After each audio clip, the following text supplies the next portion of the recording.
So, hi guys, good morning. Unboxing tayo ng humba from Pinas. Yung pork, parang adobo siya, pero humba tawag sa amin sa Dumaguete, sa Bisaya.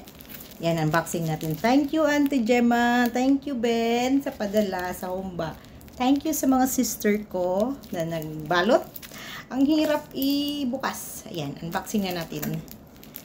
Yate! Ang saan man ni? Hala, grabe. Grabe ka, ano guys, oh. Ay, may bubble wrap pala. Grabe man ang pagka... Ano nito?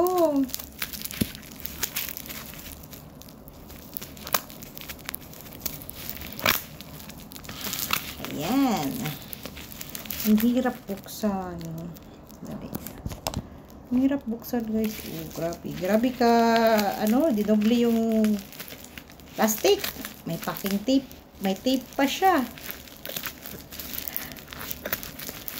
Hi mga kapatid. Thank you. Thank you, Ate Jem. Thank you, Ben.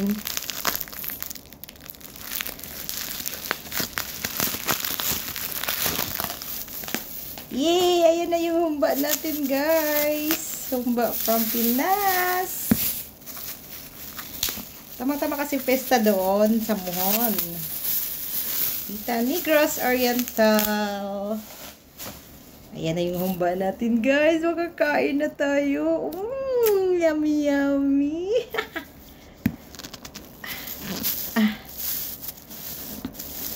Aksing tayo ng humba from Pinas. Wow! Ayan, guys. Nagdami niyong mantika. So yummy. Sarap ang kain natin ito. So, ayan yung humba. Tapos, marami pa silang pinadala sa akin, guys. So, ayun, no. Ayan. Saka ito, tabios, beans, black beans. Eh. Tabios tawag sa amin ito, guys. O, ganito siya. Ganito siya, tabios. Ay, nahulog.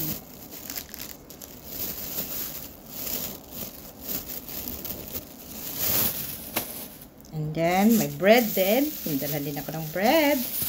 And chips, Mr. Chips na yellow. And then, snowbird candy. And Skyflex, para bata. And then, may ano pa tayo? Marie! Yay!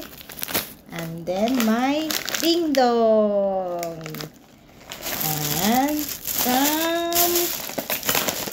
ang nilagyan na plastic ay from Lee Plaza, Dumaguete. This is from Dumaguete. Lee Plaza, Dumaguete. Lee Plaza. Lee Plaza, Dumaguete. Yan ang ano namin doon. Groceryhan. Lee Plaza, Dumaguete. Okay guys, thank you for watching. I'm so happy. Thank you everyone. Thank you. Bye. God bless all.